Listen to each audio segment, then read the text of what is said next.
If you are neurospicy, you already know this. Your energy is the currency everything else depends on. When you spend it well, things get going. And when it's leaking all over the place, your business feels like it's made of wet paper towels.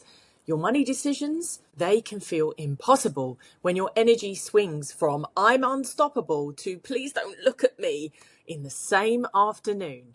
That's where tarot comes in for me. Not as a mystical stock market or a fortune-telling device, but as a quick, honest check-in of what my system can realistically carry before I say yes to something I might regret later. It has saved me time, money, spoons, and a few dramatic meltdowns I absolutely didn't need. Let's talk through it. But first, hello, I'm Carla-Jayne Hollingworth, the Practical Magic Coach. I help witches and intuitive entrepreneurs get back in sync with themselves, make clearer choices, and build businesses that don't chew through their nervous system like a gremlin with a snack after midnight. One thing I see constantly in myself, my clients, and anyone with a brain that works slightly sideways is that business isn't about grinding or being disciplined. It's about understanding how your energy works. Because if that part isn't right, everything else feels like dragging a dead plant in a pot you forgot to water. Neurodivergent energy moves in waves. It doesn't behave on command. It certainly doesn't care about the online business world's obsession with consistency. But once you stop fighting your energy and actually work with it, your decisions get cleaner. Your stress comes down. Money stops feeling like Russian roulette. So let's break this into something a bit more practical. I want you to look at energy as a budget.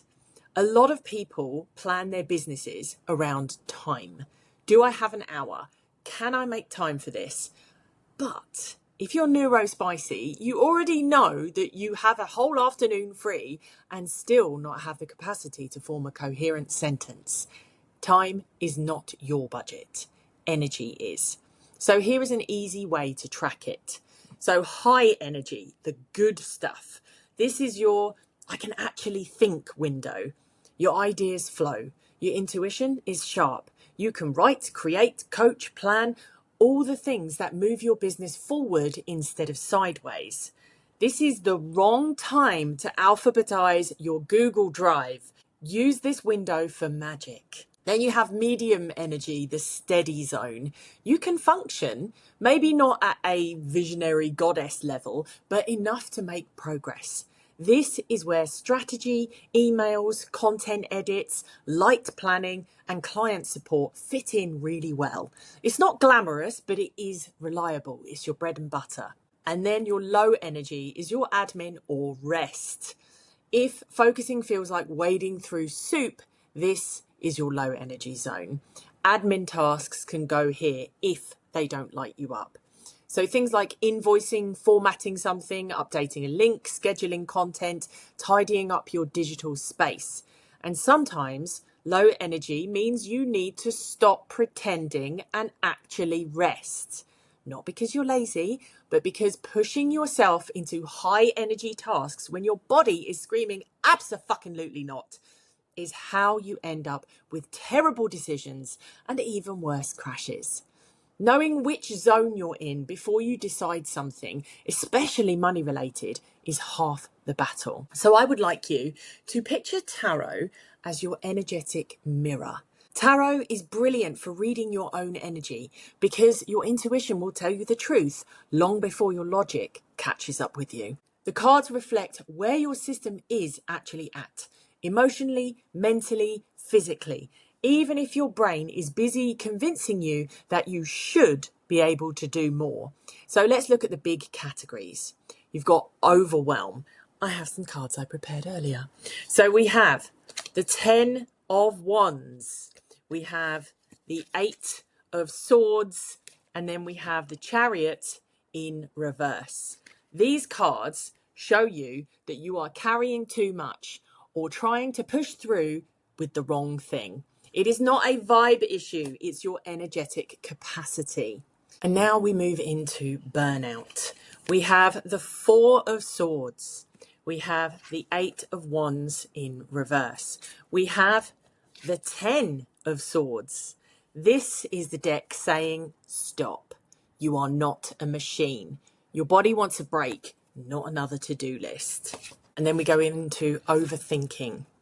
We have the Seven of Cups. This is the classic overthinking card.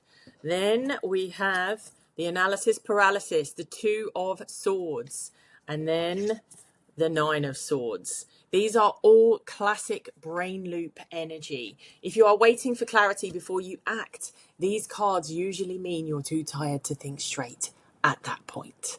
And then we have the nice ones. We've got alignment up next. We have the Star. We love this one. And then we have strength and the Six of Wands. Your energy will be steady, open, and responsive. These are great indicators for any decision that involves visibility in particular, but also pricing and long-term planning. Then we have readiness, the Magician. Yes. Queen of Wands, my favorite card. And then the Knight of Pentacles. You are capable, you are grounded, and you can take action without frying yourself. This is not hype. This is not adrenaline. This is just your capacity. Tarot doesn't judge you. It's just holding up a mirror so you can stop fucking guessing. The next part is so simple that you'll think it shouldn't work, but it does.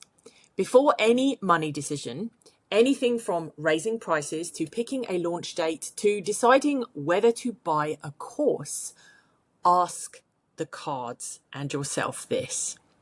Do I have the capacity for this? Pull one card. You're not fishing for signs. You're checking your energy honestly. If the card reflects clarity or readiness, great, go for it. If it shows overwhelm, burnout, confusion, fear, or pressure, that is your cue to adjust the plan, delay, simplify, or just choose a smaller version for now. It stops you from making money decisions from panic, ego, or exhaustion. It's a way to give your system a say before you commit to something future you will be stuck dealing with. And this matters because most messy money decisions don't come from ignorance. They come from being tired, being overwhelmed, scared, or overstimulated. That is when we buy things because the sales page was shiny. We drop our prices mid-spiral. We say yes when every cell in our body wanted to say no. We just ignored our intuition. We launch because we should, even though we're running on fumes. Or we avoid decisions until the last minute and then panic buy our way out of it. But when you read your energy first, you move faster, you waste less time and money, you avoid unnecessary stress, and you choose the option that actually fits your real life capacity. Your income becomes steadier because your decisions aren't being made from the bottom of an emotional pit. And you know what? None of this requires you to pretend you're someone you're not. It's built around how your brain and energy genuinely work. So let me give you a personal example. When my energy plummets, my brain goes into catastrophe mode. A small stressor hits and suddenly I'm out of the door walking like I've got a competition to run, or I'm scrubbing the house like a woman possessed. I used to treat this as my clarity moment, which was hilarious in hindsight because I was making decisions with the emotional range of a wet fucking matchstick. After losing 150 pounds, reconnecting with my body and actually paying attention to my energy, I started noticing the signs earlier, before the spiral. I wasn't confused, I was overloaded. So now, instead of storming around the house like a most dramatic Victorian maid, I pull a card first. Most of the time, the deck tells me exactly what my body already knew. Slow down, pick the easier option, or park it until tomorrow. Some of the best business decisions I've ever made came from pausing long enough to read my energy properly. If your energy has been unpredictable or you're making money decisions from exhaustion or adrenaline, just start small. Download Witchcraft 101. It's my beginner-friendly free guide that helps you reconnect with your intuition, stabilize your energy, and get back to a foundation that actually supports you. It is simple, grounding, and won't overwhelm your system. The link is below. And if this resonated, please hit like, leave a comment and subscribe for more Witchpreneur magic.